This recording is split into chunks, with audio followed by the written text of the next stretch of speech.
Ümumi təhsilin təşkilinə dair ümumi pedaqoji tələblər. Ümumi təhsil sistemində təlim-tərbiyə prosesinin təşkili öyrədənlərlə öyrənənlər arasında subyekt prinsipinə uyğun qarşılıqlı əməkdaşlıq əsasında tələblər nəzərdə tutulur. Birincisi pedaqoji prosesin tamlığıdır. Təhsil məqsədlərinin öyrədici, tərbiyə edici, inkişaf etdirici xarakter daşıması pedaqoji prosesin tamlığını təşkil edir. Nə oldu? Təhsilin məqsədlərinin öyrədici, tərbiyə edici, inkişaf etdirici xarakter daşıması. Üçüdür. Yəni həm öyrədir, həm tərbiyə edir, həm inkişaf etdirir. Pedaqoji prosesin tamlığı nə deməkdir? Məsələn, situasiyalara baxaq. Şagird bilir ki, bitkilərin qayğısına qalmaq vacibdir. Bunun üçün dibçəkdəki suları, gülləri, yəni suluyur. Onları gün işığının düşdüyü yerə qoyur. Bu nədir? Pedaqoji prosesin tamlığıdır. Müəllim dərsin öyrədici olması üçün dərsin əvvəlində məqsəd qoyur. Dərs boyu məqsədə çatmaq üçün müxtəlif fəaliyyətlər təşkil edir. Pedaqoji prosesin tamlığına aid situasiyadır. Dərsin sonunda şagird yol hərəkəti qaydalarının insan həyatı üçün əhəmiyyətini dərk edir. Tamlıqdır da bu artıq.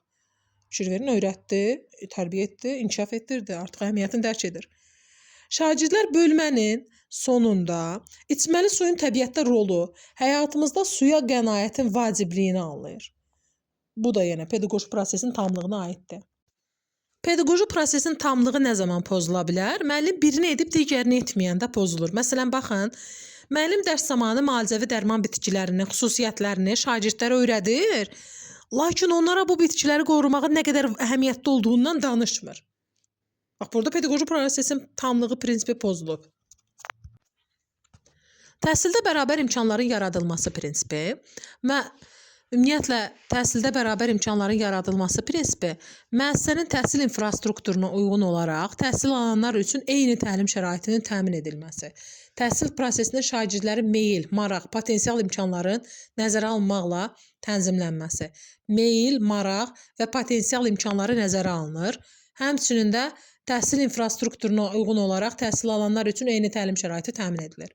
İki əsas şərti var. Məsələn, belə bir nümunə deyə bilərik. Müəllim şagirdlərə esse yazmağın strukturunu öyrədir, hədəf qoyur. Və lövhədə 5 fərqli mövzunun adını qeyd edərək şagirdlərə bildirir ki, hər kəs özünə maraqlı gələn mövzu haqqında esse yazsın. Müəllim burada ümumi təhsilin təşkilinə verilən ümumi pedaqoji tələblərdən təhsildə bərabər imkanların yaradılması prinsipinə riayət etmiş olur. Çünki şagirdlərin təhsil prosesində şagirdlərin meyil, maraq və potensial imkanları nəzərə alınır. Müəllim şagirdlərin bilik, bacarıq səviyyəsini qiymətləndirəndə yalnız çətinlik dərəcəsi aşağı olan tapşırıqlar verir ki, bu situasiyada təhsildə bərabər imkanların yaradılması prinsipi pozulmuş olur. Üçüncü prinsipimiz şəxsiyyət yönümlülüyü prinsipidir. Şəxsiyyət yönümlülüyü təhsil alanların idraki, ünsiyyət və psixomotor fəaliyyətləri əsasında həyatı bacarıqlarını inkişaf etdirməklə onlarda milli və bəşəri dəyərlərin formalaşdırılmasıdır. Deməli, şagirdlərin idraki, yəni dərk etmə, ünsiyyət və psixomotor bacarıqları, yəni hərəki bacarıqları fəaliyyətləri əsasında həyatı bacarıqlarını inkişaf etdirir, həmçində onlarda milli bəşəri dəyərləri formalaşdırmaq nəzərdə tutur şəxsiyyət yönümlülüyü prinsipi. Məsələn, nümunə olaraq belə bir şeyə baxırıq. Müəllim şagirdlərə dövlət rəmzləri haqqında məlumatları verir və hər bir Azərbaycan vətəndaşının bunları öyrənməsinin önəmli olduğunu aşlayır. Bu situasiyada müəllim şagirdlərdə hansı pedaqoji prosesi inkişaf etdirmiş olar? Əlbəttə ki, şəxsiyyət yönümlülüyü olacaq prinsip olaraq. Həmçinin burada milli kimliyin dərki səriştəsini də inkişaf etdirmiş hesab olunur.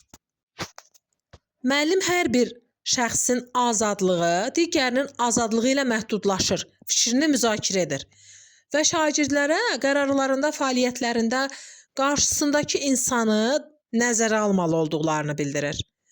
Burada da yenə görürsünüz, şəxsiyyət yönümlülüyü prinsipi öz əksini tapıb. Müəllim şagirdlərə məktəbdəki davranış qaydalarının pozulmasına aid səhnəcik hazırlanmasını tapşırır. Bu şagirdlərdə hansı pedaqoji prosesin tələblərinin reallaşmasına xidmət edir? Əlbəttə ki, şəxsiyyət yönümlülüyü prinsipini reallaşdırmış olacaq.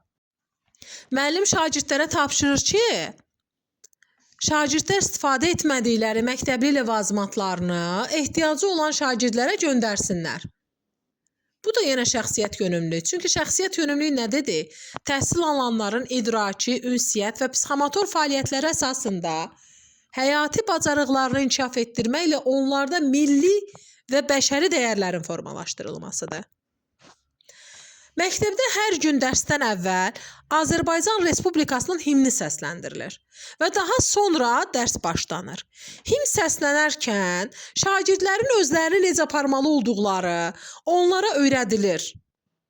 Burada da yenə şəxsiyyət yönümlülüyü prinsipi öz əksini tapıb, yəni özün göstərir şəxsiyyət yönümlülüyü prinsipi. Başqa bir nümunəyə baxaq. Dinlərin toplum üçün dəyər olduğu, onların müxtəlifliyi, dini seçim məsələsinə tolerant və dözümlü münasibətin vacibliyi kimi məsələlər müzakirə edən bir müəllim yenə şagirdlərdə şəxsiyyət yönümlülüyü prinsipini reallaşmasına çalışır. Müəllim mərhəmətli qız mətnini keçərkən şagirdlərdə mənəvi dəyərləri aşılamaq üçün onlara bir neçə problemli situasiya təqdim edir.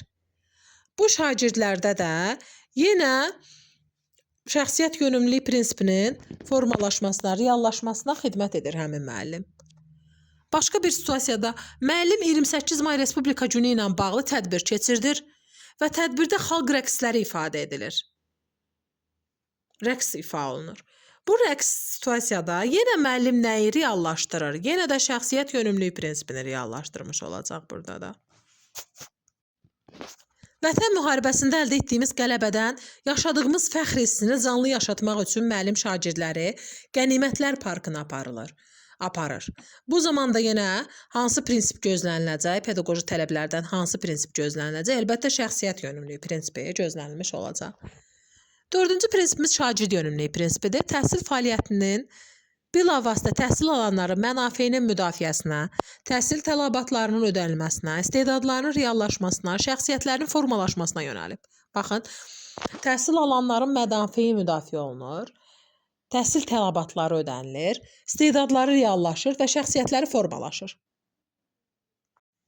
Nümunə olaraq müəllim şagirdlərin yaradıcı tapşırıqlarını yerinə yetirməyə hazır olduqlarını müşahidə edir. Və israr etmədən şagirdlərə başqa tip tapşırıqlar təqdim edir.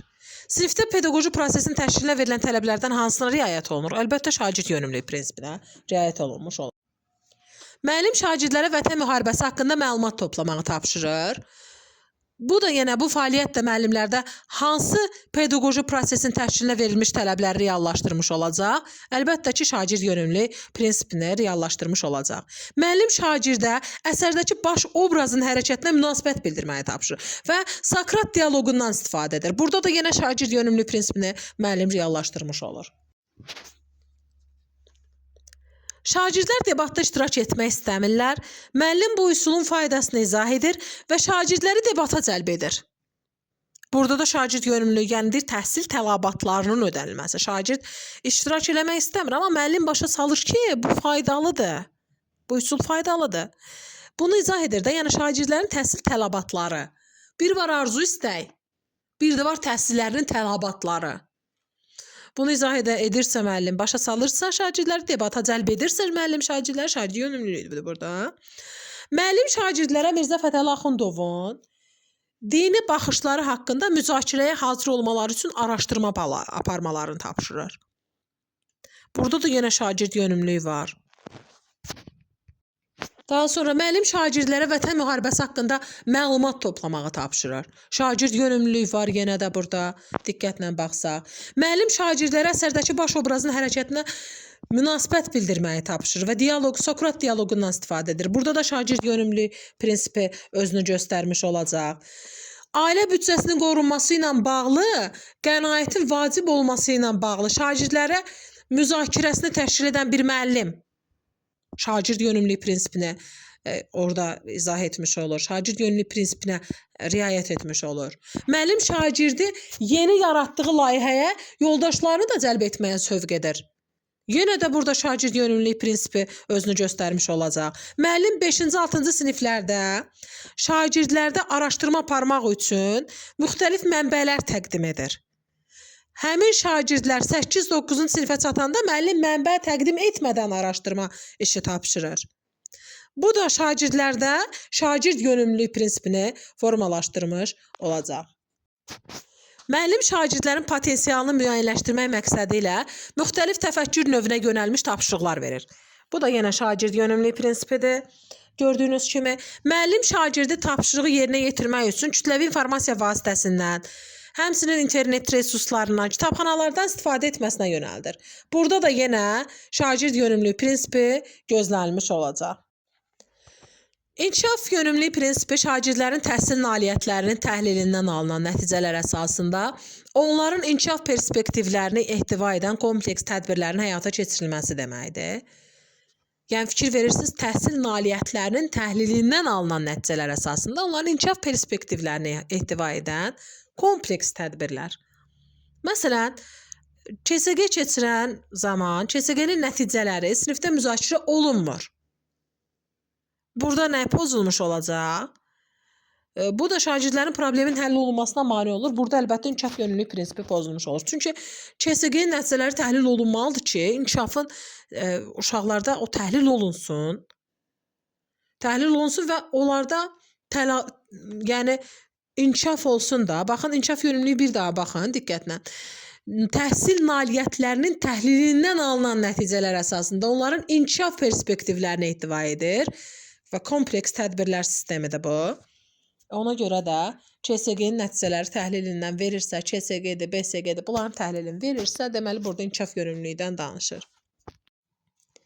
Fəaliyyətin stimullaşdırılması prinsipi təhsil prosesinin səmərəliliyinin artırılması, şagirdin təlim marağının yüksəldilməsi, onların nailiyyətinin izlənilməsi və dəyərləndirilməsi istiqamətində tədbirlərin görülməsidir. Bir daha deyirik, təhsil prosesinin səmərəliliyinin artırılması, şagirdlərin təlim marağının yüksəldilməsi üçün onların nailiyyətləri izlənilir, dəyərləndirilir və bu istiqamətdə tədbirlər görülür. Məsələn, şagird summativ qiymətləndirmədən istədiyi nəticəni toplamır, məyus olur. Bunu hiss edən müəllim şagirdin müsbət tərəflərini vurğulayır, zəif tərəflərini aradan qaldırmaq üçün istiqamət verir. Bax, fəaliyyəti stimullaşdırdı, zəiflərini də dedi, müsbətlərini də dedi. Və istiqamət verdi ki, bu cür davam eləsin. Burada şagirdə stimullaşdırma edildi. 7-ci prinsipimiz dəstəkləyici mühitin yaradılması prinsipidir. Təhsilin keyfiyyət göstəricilərinin yaxşılaşdırılması üçün zəruri infrastrukturun, sağlam mənəvi psixoloji mühitin, yaradıcı və təhlükəsiz təhsil şəraitinin təmin edilməsidir. Dərs zamanı müəllim şagirdləri kimyəvi təcrübə aparmaq üçün laboratoriyaya göndərir.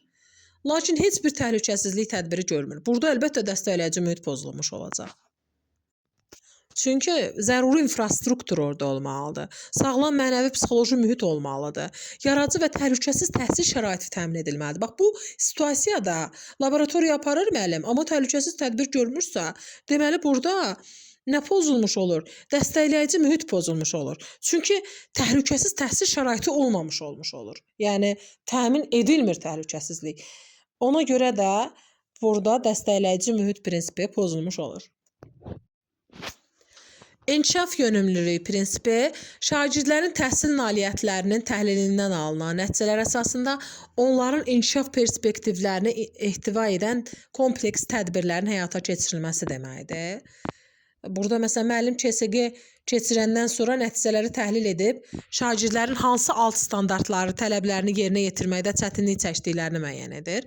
Bu çətinlikləri aradan qaldırmaq üçün növbəti bölmədə alt standartların tədrisini planlaşdırır. Bax, bu əlbəttə inkişaf yönümlülük prinsipini gözləmiş bir müəllimin seçdiyi strategiyadır. Daha sonra biz öyrənəcəyik 8-ci prinsipimizdə inklüzivlik prinsipi. Fiziki, psixi, intellektual xüsusiyyətlərdən və sağlamlıq imkanlarından asılı olmayaraq təhsilin bütün uşaqlar üçün əlçatan olması inklüzivlik prinsipidir. Bir daha baxın, fiziki, psixi, intellektual xüsusiyyətlərindən, sağlamlıq imkanlarından asılı olmayaraq təhsilin bütün uşaqlar üçün əlçatan olması. Məsələn, belə bir sual düşə bilər. Paralimpiya oyunları haqqında təqdimat edən şagird sonda hər kəsin idmanla məşğul olmaq haqqı var fikrini səsləndirir.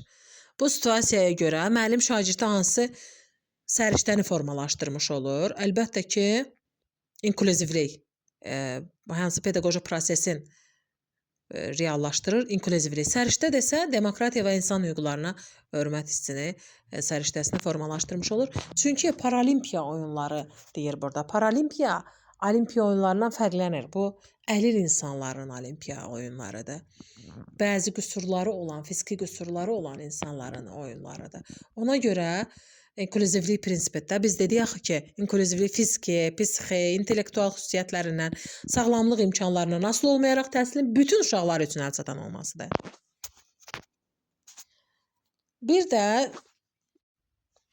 məktəb valideyn əlaqələrinin tənzimlənməsi prinsipi təhsil müəssisəsinin idarə edilməsində, təlim-tərbiyə prosesinin təşkili ilə bağlı problemlərin aradan qaldırılmasında, müəssisənin inkişaf perspektivlərinin müəyyənləşdirilməsində valideynin rolunun təmin edilməsi. Bu, məktəb valideyn əlaqələrinin tənzimlənməsi prinsipidir. Ümumilikdə dedik ki, 9 prinsip var, pedaqoji prinsip.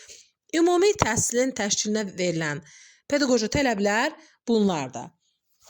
Pedaqoji prosesin tamlığı, təhsildə bərabər imkanların yaradılması, şəxsiyyət yönümlülük, şagird yönümlülük, inkişaf yönümlülük, fəaliyyətin stimullaşdırılması, dəstəkləyici mühitin yaradılması, inklüzivlik, məktəb valideyn əlaqələrinin tənzimlənməsi.